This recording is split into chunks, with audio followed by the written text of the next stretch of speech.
Bienvenue à cette présentation de la deuxième vidéo sur la raison d'être et la planification organisationnelle. Je m'appelle Amelia. Cette vidéo a été préparée par l'unité de développement communautaire du gouvernement de l'Alberta. Avant de commencer, je voudrais mentionner que l'objectif de notre série de vidéos sur le perfectionnement des conseils d'administration est de s'assurer que les administratrices et administrateurs d'organismes sans but lucratif ont les connaissances, les compétences et les outils de base pour réussir dans leur travail. Nous sommes conscients que certains d'entre vous ne sont pas membres d'un conseil d'administration et ce n'est pas un problème. Sachez cependant que les renseignements, les concepts et les idées sont présentés du point de vue des membres d'un conseil. De plus, les renseignements présentés ici servent d'introduction ou de rappel pour s'assurer que les administrateurs ont la compréhension de base des concepts et principes de gouvernance nécessaires pour réussir dans leur travail au sein d'un conseil. Nous avons d'autres ressources que vous êtes invités à utiliser, comme notre boîte à outils. Un lien dans la description de cette vidéo vers notre boîte à outils mène à des ressources et des liens supplémentaires qui pourraient vous aider, vous et votre organisme sans but lucratif, à résoudre vos problèmes de gouvernance. Cette boîte à outils comprend une copie des diapositives présentées dans cette vidéo et toutes les vidéos de notre série sur le perfectionnement des conseils. Vous pouvez également cliquer sur le bouton d'abonnement ci-dessous et activer les notifications afin de vous abonner à notre chaîne YouTube et de recevoir des notifications de nouvelles vidéos. La dernière chose que je veux mentionner avant de commencer est que dans la présente vidéo, nous ne fournissons pas de conseils. Les renseignements fournis dans cette vidéo et les documents connexes ne doivent pas être considérés comme des conseils juridiques, ni comme une prestation de services juridiques ou d'autres services professionnels, quels que ce soit. Nous voulons simplement vous transmettre des renseignements qui, selon nous, aideront les administrateurs qui s'occupent de la gouvernance et des opérations de leur organisme. À la fin de cette vidéo, vous serez en mesure de faire ce qui suit. Expliquer ce qu'est un plan stratégique et comment il profite aux organismes et aux conseils d'administration, définir les composantes de base d'un plan stratégique et expliquer la façon dont chacun soutient le travail de l'organisme. Passons donc à la planification organisationnelle. Pourquoi est-il important pour un organisme de planifier et d'établir un plan stratégique? Les administratrices et administrateurs sont l'organe directeur d'un organisme sans but lucratif et cela leur confère des rôles et responsabilités importants. En général, un plan stratégique aide à assurer la gouvernance d'un organisme, mais la planification stratégique présente également un certain nombre d'avantages précis. Premièrement, un plan stratégique définit l'orientation d'un organisme.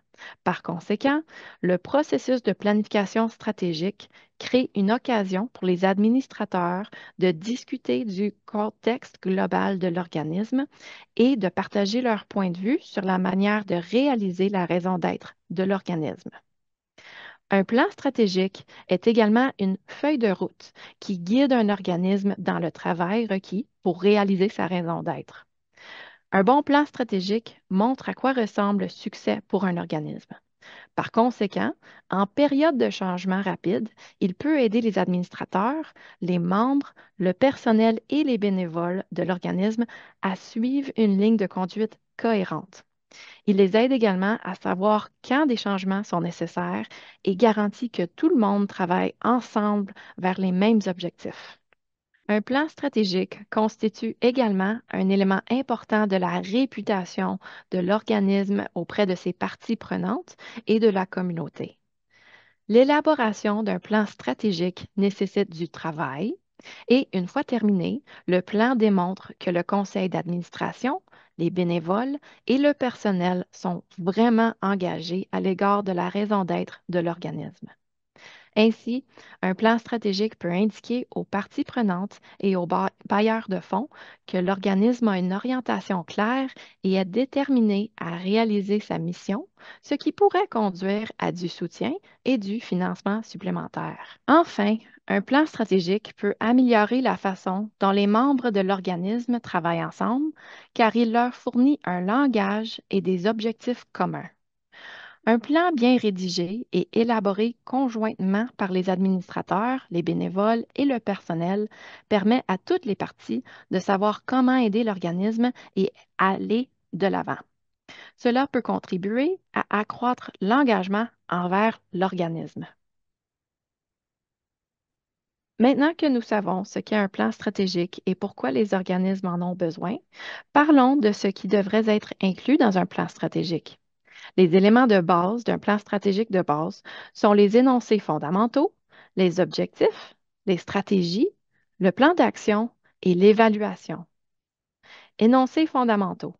Les énoncés fondamentaux d'un plan stratégique comprennent les énoncés de vision, de mission et de valeur. La vision d'un organisme est une courte phrase facile à communiquer qui décrit les aspirations d'un organisme. C'est un idéal que l'organisme pourrait atteindre s'il obtenait un succès total. L'énoncé de vision est un aperçu de l'avenir idéal ou privilégié. Un énoncé de vision est un élément clé de la définition de l'orientation de l'organisme. L'énoncé de vision répond à cette question clé. Comment le succès de l'organisme améliorera-t-il l'avenir? ABC Youth Leadership Society est un organisme qui se concentre sur les jeunes et le développement des compétences en leadership des jeunes dans la communauté. Leur énoncé de vision est le suivant. Les dons, l'esprit créatif, les compétences en leadership et les contributions des jeunes sont recherchés, démontrés et célébrés dans la communauté. Cet énoncé de vision est un aperçu de l'avenir idéal ou privilégié et des aspirations de l'ABC Youth Leadership Society et de la façon dont le succès de l'organisme améliorera l'avenir. Il sert de guide en définissant l'orientation future de l'organisme. Critères d'un bon énoncé de vision. Reflète-t-il la raison d'être ou mission de l'organisme? Montre-t-il concrètement les résultats de l'accomplissement de la mission? Pouvez-vous l'envisager? Utilise-t-il des mots qui créent une image claire et vivante dans l'esprit des gens? Représente-t-il une raison d'être qui vaut les efforts requis? Représente-t-il ce que les gens veulent vraiment? Est-il inspirant, rempli de passion, d'intensité et de conviction? Motive-t-il les gens à donner leur plein rendement? Les gens sont-ils prêts à s'y engager pleinement? Par rapport à l'énoncé de vision, qui est un aperçu de l'avenir idéal et des aspirations de l'organisme, l'énoncé de mission est une description de la raison d'être et des activités actuelles de l'organisme.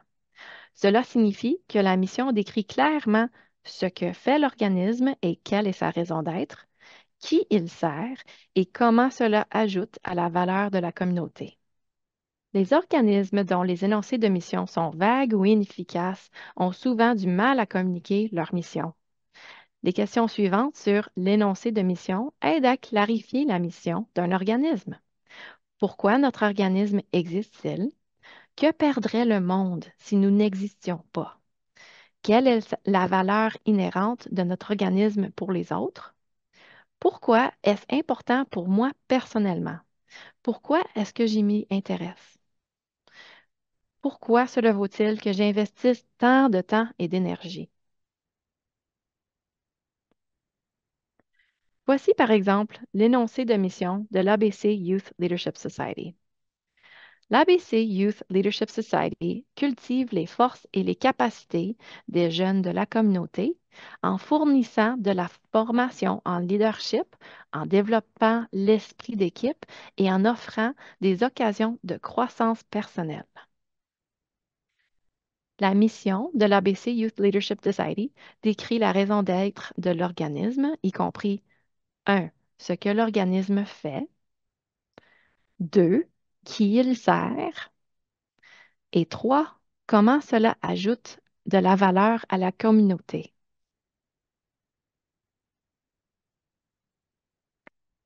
Critères d'un bon énoncé de mission. Il distingue l'organisme des autres dans son secteur.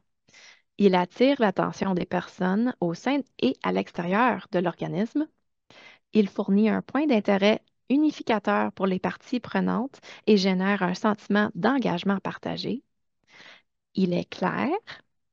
Il évalue les activités et fixe les priorités en matière d'investissement des ressources. Les énoncés de valeur constituent le troisième élément des énoncés fondamentaux. Ce sont les croyances et les principes éthiques fondamentaux qui orientent les actions, le jugement, les comportements et les décisions des membres de l'organisme. Cela comprend les valeurs et les normes qui déterminent la façon dont le conseil, les membres, le personnel et les bénévoles et les autres intervenants se comportent et se traitent mutuellement. Les organismes dont les énoncés de valeur sont bien rédigés et qui les utilisent pour orienter leurs activités et leurs comportements créent et soutiennent une culture éthique au sein de l'organisme et acquièrent une réputation d'honnêteté, d'intégrité et de comportement fondés sur des principes. Voici une liste des énoncés de valeur de l'ABC Youth Leadership Society. Tous les jeunes ont des capacités de leadership. Nous pensons que tous les jeunes ont des capacités inhérentes de leadership. Compassion. Nous nous soucions profondément des jeunes de la communauté et nous démontrons cette passion dans tout ce que nous faisons. Diversité. Nous acceptons les différences de tous les jeunes que nous servons grâce à notre nature inclusive et à notre personnel diversifié. Persévérance. Nous nous engageons à développer les compétences en leadership de tous les jeunes, quelle que soit leur situation, pour les aider à surmonter les défis et à réussir. Collaboration. Nous apprécions grandement notre personnel, nos communautés, nos sympathisants, nos bailleurs de fonds et nos partenaires, et nous comptons sur leur aide pour façonner le succès de nos jeunes. Ces valeurs sont les croyances et principes éthiques fondamentaux qui orientent toutes les activités et tous les comportements du conseil d'administration, des membres du personnel et des bénévoles de l'ABC Youth Leadership Society. Les objectifs de l'organisme constituent un autre élément d'un plan stratégique.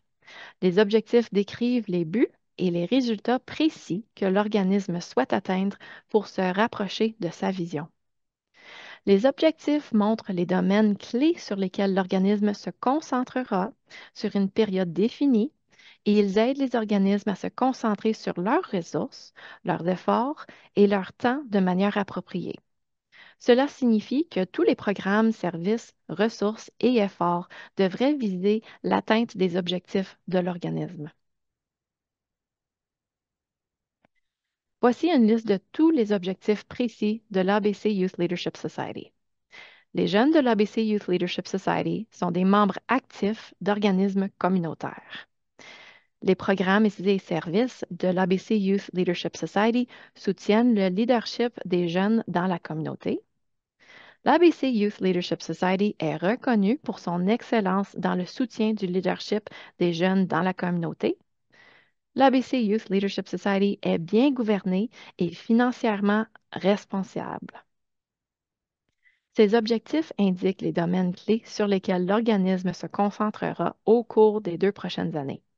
Ils sont en fait les résultats que l'organisme veut obtenir pendant cette période.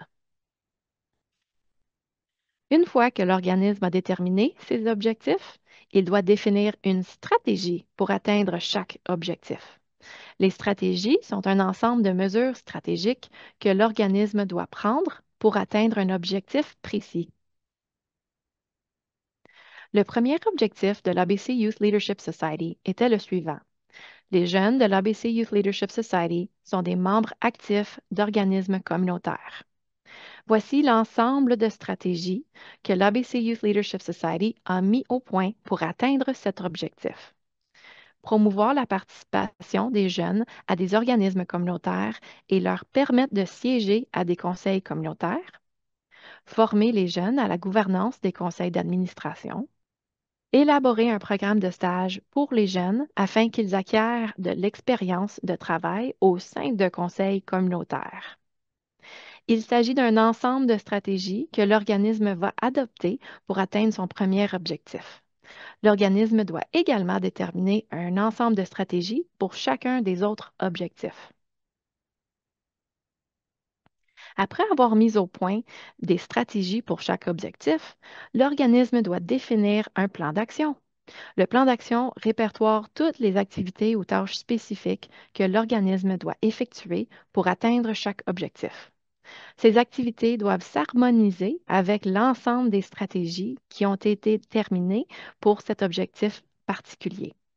Le plan d'action indique également qui est responsable de chaque mesure, quand ces mesures doivent être prises et quelles ressources sont nécessaires pour les exécuter, qu'il s'agisse de ressources humaines, financières ou autres. Voici le plan d'action associé au premier objectif de l'ABC Youth Leadership Society. Le plan d'action répertoire chaque objectif et son ensemble de stratégies associées. Dans la colonne suivante, on trouve un certain nombre de mesures visant à réaliser l'objectif. Les mesures doivent s'harmoniser avec l'ensemble de stratégies associées à l'objectif. Le reste des colonnes détaille qui prend la mesure, à quel moment et quelles ressources sont certainement ou probablement requises. Par exemple, voici le premier objectif de l'ABC Youth Leadership Society. Les jeunes de l'ABC Youth Leadership Society sont des membres actifs d'organismes communautaires. L'une des stratégies associées à cet objectif consiste à former les jeunes à la gouvernance des conseils d'administration. L'une des mesures prévues dans le plan d'action nécessite que la société organise un atelier du programme de perfectionnement des conseils d'administration offert par l'unité de développement communautaire du gouvernement de l'Alberta. L'atelier sera l'occasion pour les jeunes de la communauté de recevoir une formation sur la gouvernance des conseils et de développer les compétences nécessaires pour être des administrateurs efficaces. Cette tâche spécifique est organisée par le coordonnateur de la société et l'unité de développement communautaire.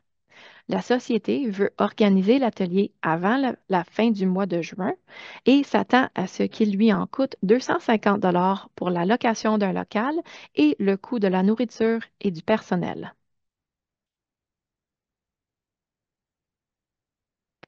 Le dernier élément d'un plan stratégique est l'évaluation du travail de l'organisme.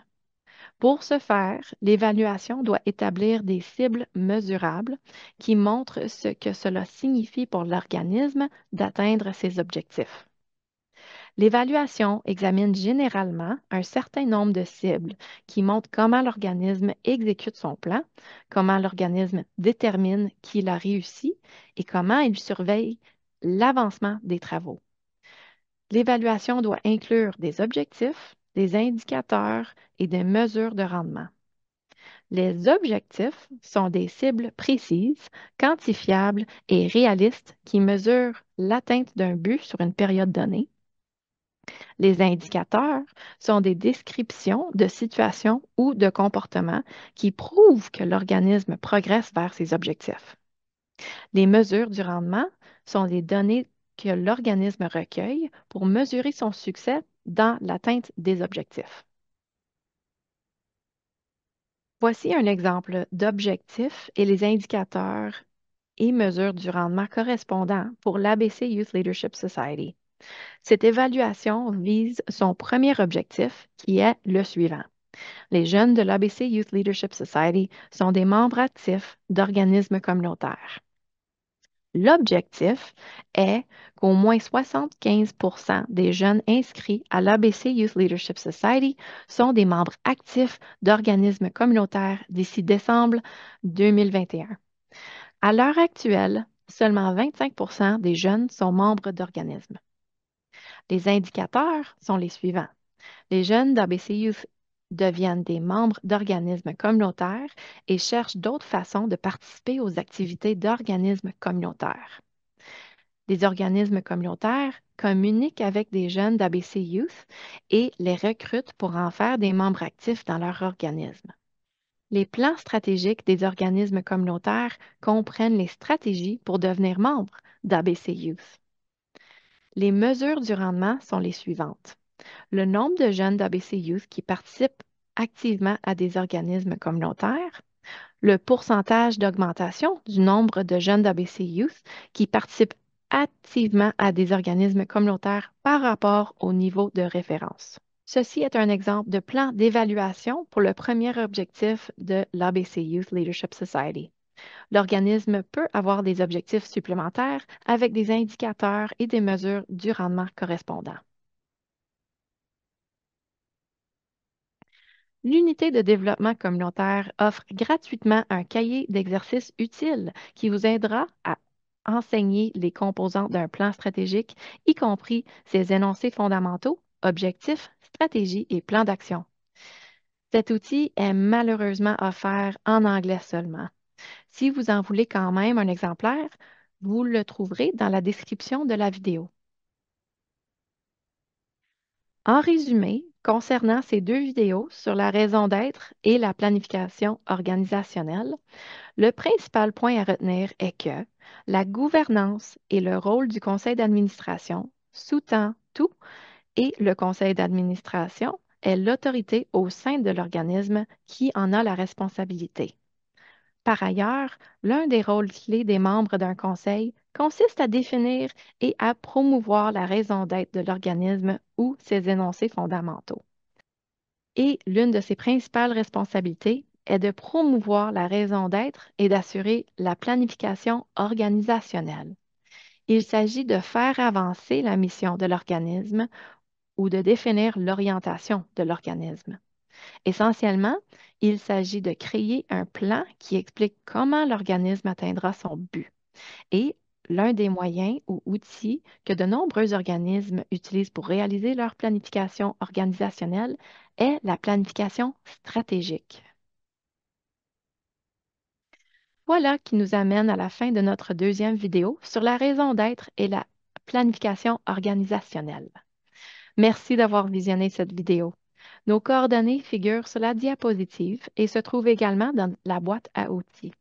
Si vous êtes en Alberta et que vous avez une question, que vous avez besoin de plus amples renseignements ou que vous souhaitez faire appel à nos services, veuillez communiquer avec nous par courriel ou par téléphone. Vous pouvez également accéder à nos ressources et vous inscrire à nos webinaires par l'intermédiaire de l'Alberta Non-Profit Learning Center, centre d'apprentissage sans but lucratif. En outre, si vous souhaitez être informé de nos futurs services et ressources, veuillez fournir votre adresse courriel dans notre formulaire d'inscription. Vous recevrez ainsi des renseignements sur nos services et ressources dès qu'ils seront disponibles. Le lien vers le formulaire d'inscription se trouve également dans la description de la vidéo. Au nom de l'unité de développement communautaire, merci de votre attention. Prenez soin de vous et n'oubliez pas que nos collectivités sont plus florissantes grâce à tout ce que vous faites. Merci et au plaisir de vous revoir.